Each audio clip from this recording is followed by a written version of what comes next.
സഞ്ജു സാംസന്റെ ഒറ്റയാൾ പോരാട്ടത്തിലൂടെ 2020 വേൾഡ് കപ്പിൽ India semi ഫൈനലിലേക്കും ഇന്നലെ ഫൈനലിലേക്കും കയറി. ഈ 2020 വേൾഡ് കപ്പ് തുടങ്ങിയപ്പോൾ ആദ്യത്തെ കുറച്ച് കളികൾ സഞ്ജു സാംസൺ ഡഗ് ഔട്ടിലിരുന്ന് കളി കാണേണ്ടി വന്ന ആളാണ്. സഞ്ജു സാംസൺ തന്നെ പറയുന്നുണ്ട്, എൻ്റെ കരിയറിൽ ഏറ്റവും കൂടുതൽ കളികൾ ഞാൻ ഡഗ് ഔട്ടിലിരുന്ന് കണ്ടിട്ടുള്ളത്. പക്ഷേ ഇപ്പോൾ ഇന്നത്തെ ഗോസ്പൽ പറയുന്നവരെ പണിക്കാർ ഉപേക്ഷിച്ച് കളഞ്ഞ കല്ല് ഭവനത്തിൻ്റെ മൂലക്കല്ലായി തീർന്നു. സാംസൺ ഇന്ത്യൻ ടീമിൻ്റെ കോർണർ സ്റ്റോണായിട്ട് മാറാണ്. ഇത് ഗോസ്പലിൽ നമ്മളതാണ് കാണുന്നത്, സൺ സ്റ്റോണായിട്ട് മാറാണ്. ഒരു ഇൻട്രസ്റ്റിംഗ് ആയിട്ടുള്ള കാര്യം, ഹീബ്രു ഭാഷയിൽ സണ്ണും സ്റ്റോണും തമ്മിൽ ഒരു ലെറ്ററിൻ്റെ വ്യത്യാസമുള്ളൂ.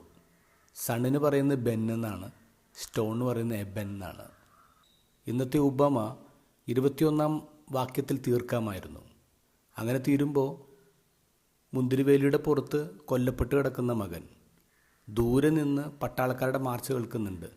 ഈ കൊന്നവരൊക്കെ തീർത്ത് കളയാനുള്ള പട്ടാളക്കാരുടെ വരവ്.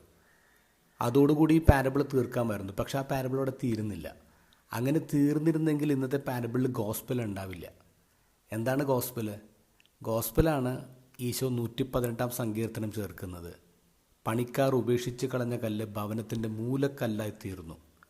ക്രിസ്തുവിൻ്റെ മരണത്തോടുകൂടി തീരേണ്ടതല്ല, ഇനിയൊരു റിസറക്ഷൻ ഉണ്ട്. ക്രിസ്തു കോർണർ സ്റ്റോണായിട്ട് മാറും. ആ പ്രവചനമാണ് പറയുന്നത്. പെട്ടെന്ന് ഈ മുന്തിരിത്തോട്ടം ഒരു പുതിയ ബിൽഡിംഗായിട്ട് മാറാണ്. ആ പുതിയ ബിൽഡിങ്ങിൻ്റെ കോർണർ സ്റ്റോൺ ആരാണ്? അത് ഈശോയാണ്. ഈശോയിൽ പണിയപ്പെട്ട പുതിയ ബിൽഡിങ്ങിലാണ് നമ്മൾ.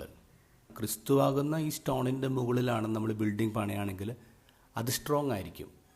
പക്ഷേ ഈ സ്റ്റോണിനിട്ട് നമ്മൾ പണിതാലോ, അത് സ്റ്റംബ്ലിംഗ് ബ്ലോക്ക് ആയിരിക്കും.